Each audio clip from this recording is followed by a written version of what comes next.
prioritize this. Because as it is now with the FAA, it takes a long time to get things changed. So I was just wondering if anybody can answer me. Mr.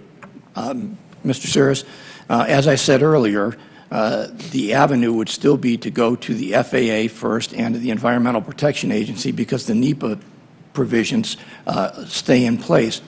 Additionally, I would point out that, there are noise problems across the country, and we, the airlines, are very sensitive to those, and we will try to work closely with the FAA, and sometimes we actually take the lead in trying to resolve these problems because it's not in our interest to have a lot of unhappy people.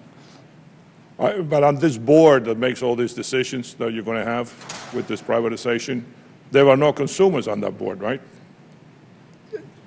Are there any consumers on the board? Everybody know? It's not called out that way in the legislation, but there are two public interest representatives to be appointed by the Secretary of Transportation. So those, I would presume, would be intended to represent consumers. How did we come up with 4 members of the airlines?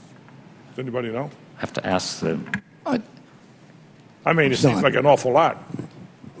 Well, to many people, to general aviation seems like an awful lot, given the use of the airspace and who pays what for the airspace and the number of people flown. We do 27,000 flights and 2 million people a day and 50,000 tons of cargo a day. And, frankly, we thought we should have more seats.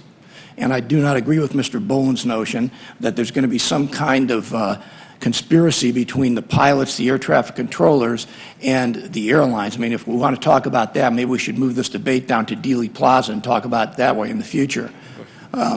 It's four seats is less than representational of the use of the airspace and the contribution to the But you say you move 2 million people a year? Is that what you said to me? No, a day. A day? A day. Don't you think they should have a couple of seats in there? There are seats for the public interest, and I would also say this is the beginning of a process. And it's a time to talk about. You're not going to give up seats in the future. That's not, whatever the progress takes us. Whatever the process takes us, I don't think anybody's going to give up seats. I think we represent the most people who fly. Mr. Rinaldi, are you comfortable that when you are negotiating, you are prepared to negotiate with a corporate structure rather than the current structure that you have now to negotiate?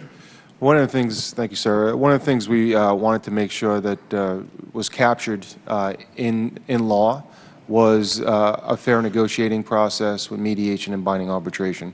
And as it stands now, that does carry over. That is something we will watch closely, because if that is not part of the bill, then we would have a big problem with it.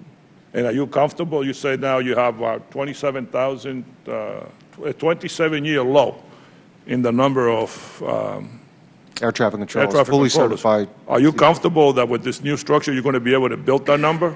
Well, listen, I'm not comfortable with the FAA that they can actually get our numbers back up to speed. And so what we're trying to do is make sure we have stable, predictable funding to make sure that we still continue to hire controllers, and we quite possibly in this process we can break down the lines of business and the stovepipes within the FAA that really don't want the end result, don't focus on the end result, they just focus on their task. So HR in the FAA are concerned about processing applications. They're not concerned about the other road to make sure that we're getting fully certified air traffic controllers down into our facilities.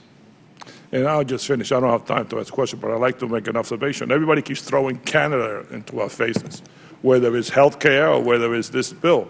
I mean, Canada, for 40 million people, it's a lot easier to set up a system for 40 million people, especially a health system for 40 million people than for 300 million people. So, we have a lot more flights and a lot more complicated systems here than Canada does. And this is the safest, and I must compliment the air controllers. I mean, I've been to the tower in Newark. I think I will have a headache after an hour working in that place. All these little things going on the board there.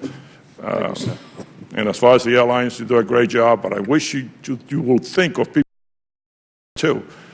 I mean, I have no room in my legs for any of it, That's not a knock on you. Are you saying that? No, it's not a knock on you. I'm just 6'4". Thank you very much. I'm a little Thank you for your time, sir. Mr. Rokita. I thank